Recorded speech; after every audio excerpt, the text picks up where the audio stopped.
You can't go back and change the beginning, but you can start where you are and change the ending. With this thought, children, I welcome you all to my channel. Before we start, I'll just explain the thought which I spoke right now. And the thought is that if you can't go back in your future, like मैंने बच्चों को देखा है that if they are very much frustrated or they think that they cannot study or they have had an experience which led them to think that they cannot study, अगर ऐसा कुछ भी उनके साथ हुआ है तो yes, definitely you cannot change your past. But yes, if you start working from today onwards that you have to achieve this thing, then definitely you can change the ending. If you target today that you have to score good marks and you'll study and you work accordingly, you'll definitely achieve what you have thought today. So it doesn't matter that what was happening in the past, but it is in your hands what will happen in the future. So children, today I am going to start my topic, the future perfect tense. I have already discussed the simple future tense and the future continuous tense. Today I am going to discuss about the future perfect tense. And here are the two examples. By the time you read this, I will have slept. The next sentence is, I am not going to have finished this book by 11 o'clock. So it's clear that the first sentence is a positive affirmative sentence and the second sentence is a negative sentence. Children, just keep on noticing the syntax also. So here what and when we use the future perfect tense, we use the future perfect tense at the time the future activity will be completed, right? The action is already completed in the future. John will have gone by then, यानी कि future में तब तक ये काम complete हो जाएगा. So for that instant, उस रीजन से या वैसे सेंटेंस को लिखने के लिए we use the future perfect tense. I will have eaten before 9 o'clock. यानी 9 o'clock तक मैं खाना खा चुकी होंगी. So this is a planned thing that तब तक ये काम हो चुका होगा, कंप्लीट हो चुका होगा. So for these types of sentences, we use future perfect tense, and the syntax is subject plus will have plus the past participle, that is the third form of the verb. So the future perfect tense is a verb.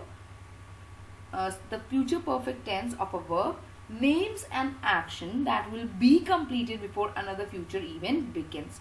यानी कि future में कोई दूसरा action शुरू होने से पहले जो एक्शन कंप्लीट हो जाएगा, ठीक है, in the future. So for those sentences we use the future perfect tense. The future perfect is performed by adding will have or shall have before the past tense of the verb. Children, I have already discussed that where we use will and shall. Shall is used with I, we, but there is a condition. use तो होता है I और we के साथ, but shall is weaker than will. अगर कोई काम definitely हो रहा है तो will use होगा, whether it is I, we, whatever. अगर किसी काम में कोई डाउट है कि पता नहीं ये काम हो पाएगा कि नहीं, then shall हम यूज कर सकते हैं, because shall जो है वो डेफिनेट काम नहीं शो करता है, ठीक है. अगर हम will यूज कर रहे हैं, that means it is going to be definitely done. So I will do it, यानी कि मैं definitely करूंगा. I shall do it, कर भी सकता हूँ, नहीं भी कर सकता हूँ, right? So we use will have और shall have before the past tense of the verb. मैंने आपको shall और will का use भी बता दिया है, how and when we use shall and when we use will. The example is by next week the production will have closed. So subject के साथ क्या लग रहा है? Will have and the third form of the verb. So here I am going to discuss how the positive, negative and the interrogative sentences are framed. In the positive sentence, subject plus will have plus the third form of the verb. For example, he will have done it by this evening. And if we are going to make it a negative sentence, she will not have plus the third form of the verb.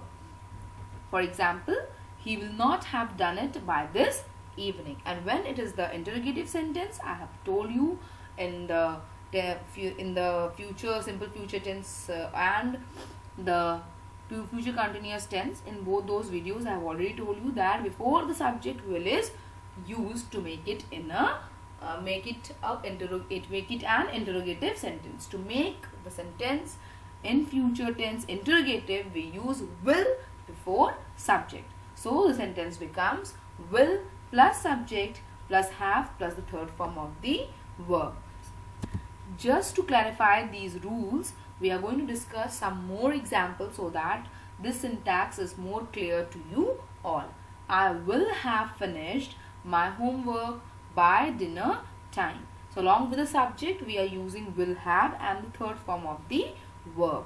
Then the next is an interrogative sentence where we use will before the subject, and here the subject is you. How long will you have lived in this city next year? The next sentence is by next summer they will have built the bridge. So just children keep on noticing the syntax जिससे कि आपको ये अच्छे से दिमाग में बैठ जाए that what is the syntax, जिसको आप देख कर बता सको कि अगर ये चीज़ यूज हो रहा है then this is future perfect tense. And if you have to frame sentence in the future perfect tense, you have to follow the same pattern. The next sentence is the plane will have taken off by 2 hours. The next sentence is Mary will have plus the third form of the verb. Mary will have gone on holiday by this time next year. The next sentence is I will have graduated. Will plus have plus the third form of the verb. I will have graduated from the university in 2 years. The next sentence is she will have fallen asleep by the time we get home. Subject plus will plus have plus the third form of the verb. The next sentence is by June I will have finished my work. The next, by the time I arrive to the school, math lesson will have started. And the last is they will have written the reports by the time you find her. So children, I hope I made myself very much clear about the syntax, about when we use the future perfect tense, and you have no doubts. And if still you have any doubt, you can drop your doubt in the comment section. Thank you children and have a good day.